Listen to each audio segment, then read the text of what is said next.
जिस परमात्मा की इतनी बड़ी कला है, इतना बड़ा सूरज चंदा बामा बना दिया, इतना बड़ा हिमालय पहाड़ बना दिया, और सब देखो आसमान में लट्टू की तरह ये ब्रह्मांड नाच रहा। कोई पिलर नहीं, ये नहीं कि धरती में कोई खंभा लगाया गया। आप एक छोटा सा घर बनाते हो तो कारीगर मिस्त्री से कहो भाई पिलर मजबूत करना, इस पर हमको 3 मंजिला बिल्डिंग बनानी, जरा खंभा मजबूत रहे, नींव मजबूत करो, फाउंडेशन आधार। लेकिन जब परमात्मा ने बनाया इतनी बड़ी धरती, जिस पर आपके घर का, मकान का, पहाड़ पर्वत, इतने लोगों का बोझा लेकर धरती चल रही, उसको भगवान ने बिना पिलर के बना दिया। उसमें कोई पिलर नहीं, धरती आसमान में लट्टू की तरह। ये सूर्य नारायण के राउंड सर्किल में एक निश्चित रेडियस और परिधि पर हमारी धरती सबका बोझा लेकर ये सूरज के चारों तरफ ऐसे घूमती रहती, फिर अपने निश्चित धुरी पर भी एक बराबर चक्कर लगाती, जिससे दिन रात बन जाता। जो भाग सूरज के सामने वहाँ दिन, पीछे वाले हिस्से में तब रात हो जाती। जैसे इस समय भारत में हमारे यहाँ दिन, इस समय अमेरिका में रात हो गई। जब फिर धरती घूमकर सामने आएगी, उसका अगला हिस्सा तो अमेरिका में दिन और हमारे यहाँ रात हो जाएगी। अब कितने सिस्टम्स उन्होंने बनाया, इतना बड़ा देखो समुंदर बना दिया। दुनिया का सारा साइंस विज्ञान, सारी क्रेन, सारी मशीनें लगा दी जाए, लेकिन इतना बड़ा समुंदर कोई बना सकता? सरकार गांव-गांव तालाबों को नहीं खुदवा पा रही, अरबों रुपया खर्चा हो गया। 5-5 साल प्रधान लोग लगे रहते, तालाब को गहरा करो, गहरा करो। मनरेगा के मरीज 2 डलिया डालकर टट्टी करने चले गए, फिर 2 डलिया डालकर पेशाब करने चले गए, शाम तक 200 रुपया ले लिया।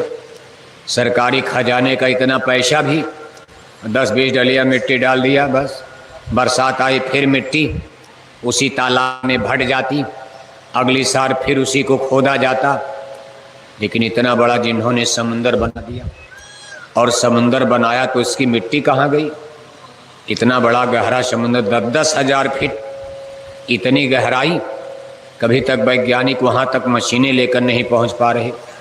ये समुंदर कितना गहरा, जगह जगह, कहीं कहीं तो कम गहरा, कहीं कहीं बहुत गहरा, और इतना बड़ा समुंदर बना, इसकी मिट्टी खुदाई की गई तो कहाँ गई? आप तालाब खोदते हो तो बगल में मिट्टी डाल दिया, भीटा टीला बन गया। लेकिन इतना बड़ा समुंदर उन्होंने तुरंत बना डाला, उसकी इट्टी मिट्टी कहीं अगल बगल घाट पर नजर नहीं आती। कहने का कुल मतलब है, उस भगवान के लिए ये जो हम कैमरे की बात कर रहे हैं, आपके ऊपर उन्होंने आपकी जांच पड़ताल के लिए, आपकी इंक्वायरी के लिए, कि आपको हमने मानव जन्म दिया है, मनुष्य बनकर के आप क्या कर रहे हो, इसके लिए उन्होंने कैमरे लगा रखा। अब भगवान तो वहाँ बैठेंगे नहीं कैमरे के पास, अब उनके अधिकारिक प्रधानमंत्री हर जगह रहेगा। अरे भाई, कहीं मुख्यमंत्री रहेगा, कहीं कोतवाल रहेगा, कहीं पुलिस वाले, कहीं मिलिट्री लगाई जाएगी, कहीं मिनिस्टर रहेंगे, कहीं कलेक्टर रहेंगे, कहीं एसपी रहेंगे। इसी तरह उन्होंने अपनी मिनिस्ट्री बनाई। ब्रह्मा विष्णु शंकर, देवी देवता, 9 करोड़ दुर्गा, 10 करोड़ शंभी, 33 कोटि देवता। ये सब देखो, ये जल देवता, पवन देवता, आकाश देवता।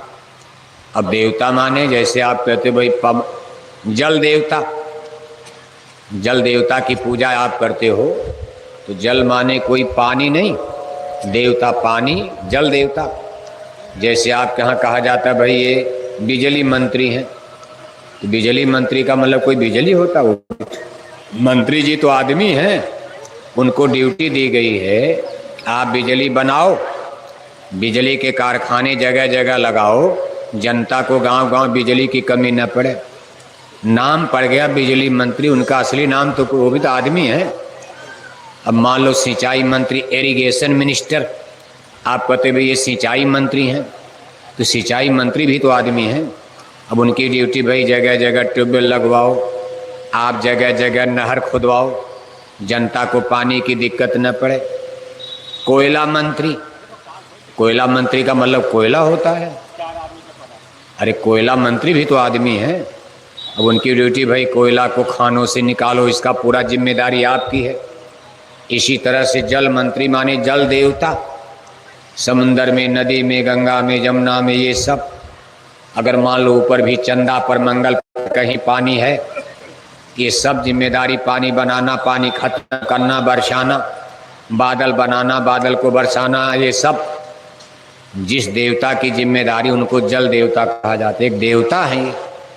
इसी तरह से आप धरती माता, धरती माता माने मिट्टी नहीं, इसमें भी कोई देवता, उनकी जिम्मेदारी भाई धरती को थामे रहो, कहीं धरती में भूकंप ना आने पाए, धरती फटने न पाए, कितनों बोझा लग जाए, धरती टुकड़े टुकड़े न हो जाए, इसलिए ये सब उनका सिस्टम बना। इस तरह से 33 कोट देवताओं की व्याख्या हिंदू ग्रंथों में पाई जाती। मुसलमानों के यहाँ भी है।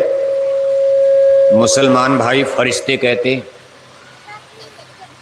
अब चूंकि आप यहाँ सब लोग हिंदू बैठे, हिंदुज में हिंदू धर्म को मानने वाले बैठे हो, इसलिए मुसलमानों की बात करना अभी ठीक नहीं है।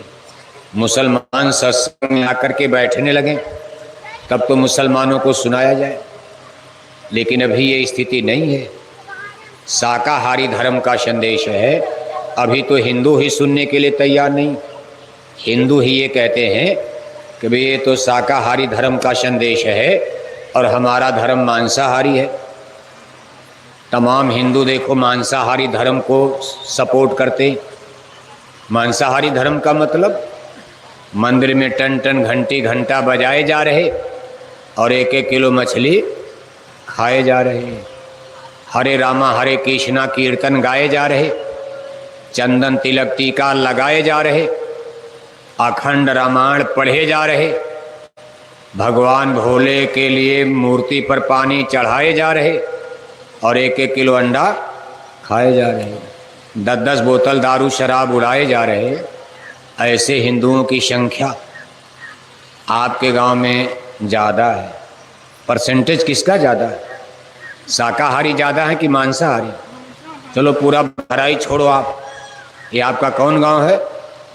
कौन गांव है?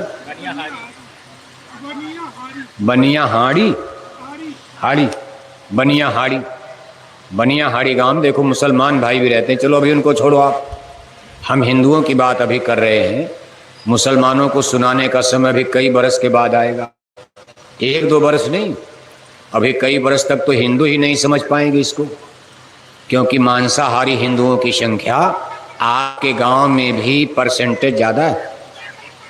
आप रजिस्टर लेकर अपने गांव में निकल जाओ, 2 रजिस्टर बनाओ, एक शाकाहारी हिंदू, एक मांसाहारी हिंदू। अपने इस बनियाहाड़ी गांव में मुसलमानों के घर में अभी मत जाना, वो तो शाकाहारी धर्म को अभी सपोर्ट करने के लिए तैयार ही नहीं। उनके हर काम में, पूजा पाठ में वो कहते भाई हमारे यहाँ है, मजहब है, धर्म है हमारा, गाय मारना, बकरी मारना, ये मारना, वो मारना। इससे उनसे कोई आशा करना कि वो वेजिटेरियन लाइफ सिस्टम, इस शाकाहारी धर्म को मुसलमान इतनी जल्दी कबूल कर लेंगे, और उनके लिए अभी उलझना भी ठीक नहीं। जो जो कर रहा उसको करने दो आप।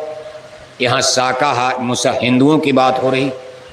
आप अपने गांव में 2 रजिस्टर लेकर सुबह निकलो, जितने हिंदू आपके गांव में रहते हैं, चाहे किसी जाति के हों, छोटी जाति बड़ी जाति, लेकिन हिंदू हैं, आप घर घर में पता लगाओ, पूछो उनसे कि भाई आपके घर में शाकाहारी कै मांसाहारी, शाकाहारी मांसाहारी। शाकाहारी लोगों का नाम एक रजिस्टर पर और मांसाहारी हिंदू का नाम एक रजिस्टर पर, तो सबसे पहले आपका कौन रजिस्टर भरेगा? शाकाहारी। आपके बनियाहाड़ी में कौन रजिस्टर भरेगा? कौन रजिस्टर? जोर से बोलो। मांसाहारी भरेगा नहीं, कई रजिस्टर भर जाएगा। शाकाहारी रजिस्टर तो खाली रहे, एक भी नहीं भरेगा, और मांसाहारी रजिस्टर 2-3 भर जाएगा। यही हाल हर गांव का है। एक अनुमानित आंकड़े के अनुसार आज हमारे भारत देश की कुल आबादी 1 अरब 30 करोड़ बताई जा रही।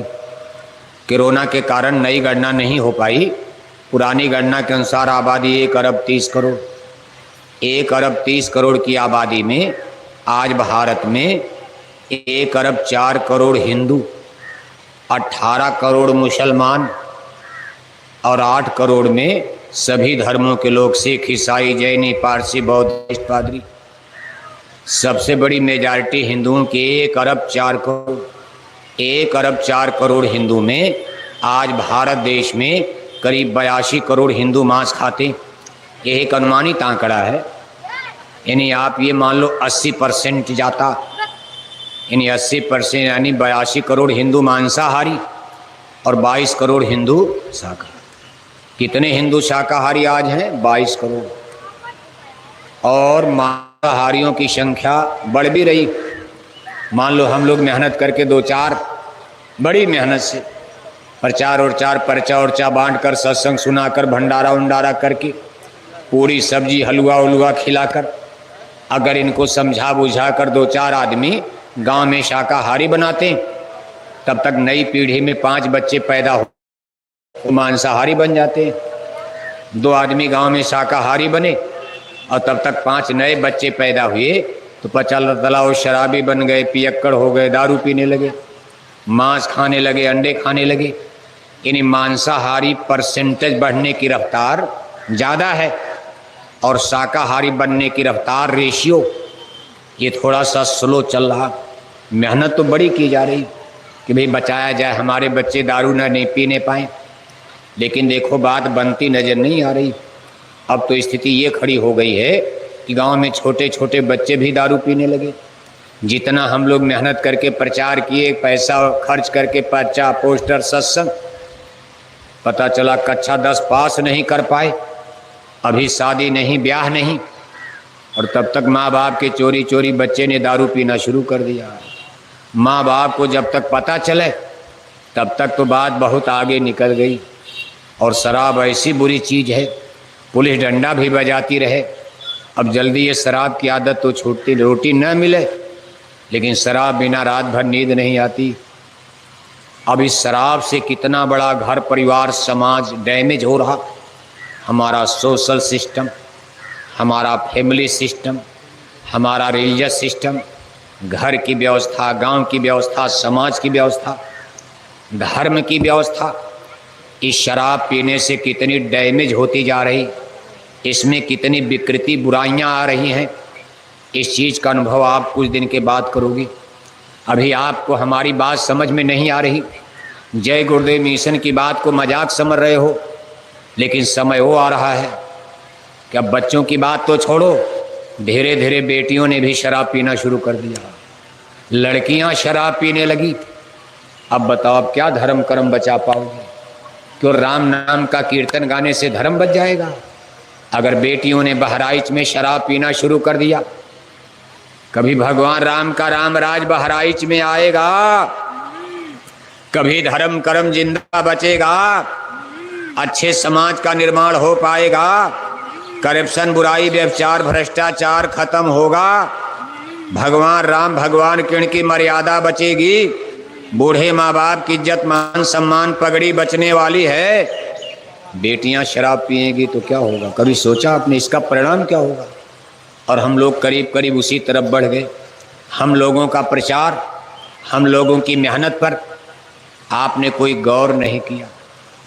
हम लोगों की मेहनत ही बेकार हो गई। कितने दिन से प्रचार हो रहा, तब लड़कियां शराब नहीं पीती थी। उस समय गांव में 2-4 लोग दारू पीते थे, सन 60, 50, 70 के दशक में। जय गुरुदेव मिशन का प्रचार आज 70 बरस से लगातार चल रहा। अगर आप उस समय मान गए होते, आज ये दुर्दशा न होती। शराब पी करके राम राज लाओगे? आप सोचते हो कि अच्छा दिन आ जाएगा? जब कर्म खराब करोगे तो सुख कैसे मिलेगा? और जब आदमी की बुद्धि ही खत्म हो गई तो उससे अच्छे काम की अब कोई आशा मत करो। शराब पी लिया, बुद्धि पागल। एक शराबी पियक्कड़ आदमी को कुछ होश नहीं रहता, बूढ़े माँ बाप को गाली दे देगा, थप्पड़ मार देगा, चप्पल मार देगा। लोग कहते भाई पियक्कड़ है, दारू पिए, जरा दूर हट जाओ। गांव में लोग रास्ता पर छोड़ देते कि ये कुछ भी कह देगा किसी को। ये शराब इतनी खतरनाक चीज, और आज हमारे समाज में शराब और मांस का अब जैसा खाए अन्न वैसा बनता मन, जैसा पिए पानी वैसी बोले बानी। अच्छे विचार, अच्छे चिंतन, अच्छी सोच हमारे बेटे बेटियों का कैसे बनेगा अगर इनका खान पान ही दूषित, गंदा, तामस भोजन करेंगे? बुद्धि तामसी हो जाएगी। बड़े बड़े पंडित, पुरोहित, धर्म गुरु देखो इसी का सपोर्ट कर दिए। आज अपने देश भारत में धर्म भी अछूता नहीं रहा। इस गंदगी से धर्म भी प्रभावित हो गया। तमाम गुरु, धर्म, संप्रदाय, पंथ ऐसे प्रकट हो गए भारत में। उन्होंने देश की जनता से कहा कि भाई आपको हम मांसाहारी धर्म, मांस भी खाओ, मछली भी खाओ, हमारा मंत्र भी जपो, मुक्ति मिल जाएगी। तो जनता ने कहा भाई यही पूजा ठीक है कि मंदिर में घंटे भी बजाते रहो, मछली भी खाते रहो, बस मुक्ति मिल जाएगी। मरने के बाद लिख दिया जाएगा कि पूजनी दादाजी का क्या हो गया, स्वर्गवास। जब आपके गांव घर में कोई मरता है क्या कहते हो? जिस दिन ब्रह्मोत्सव 13वीं मनाते हो, एक कागज के टुकड़े पर चिट्ठी लिखकर पूरे गांव जवार में भेज दी जाती कि मेरे पूजनी दादाजी का क्या हो गया, स्वर्गवास। आओ लड्डू पूड़ी खा के खुशी मनाओ, दादा स्वर्ग चले गए। नरकवास नहीं, दादा 2 कुंतल मछली खाकर मर गए, उनकी भी 13ही में चिट्ठी लिख देते हो, इनका भी स्वर्गवास हो गया। दादा सारी जिंदगी हिंसा, हत्या, चोरी, छिनैती, कत्ल, डकैती करते मर गए। पुलिस ने कितनी बार जेल में बंद किया, जेलों की सजा मिली।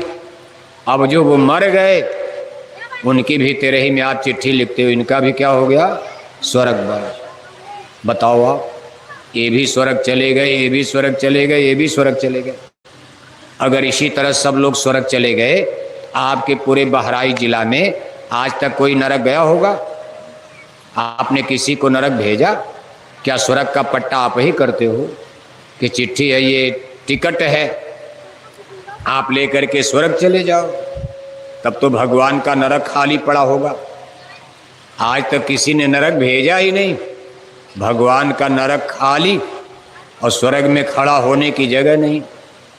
लेकिन आप अंधविश्वास में जी रहे हो। इसी चीज को आपको समझना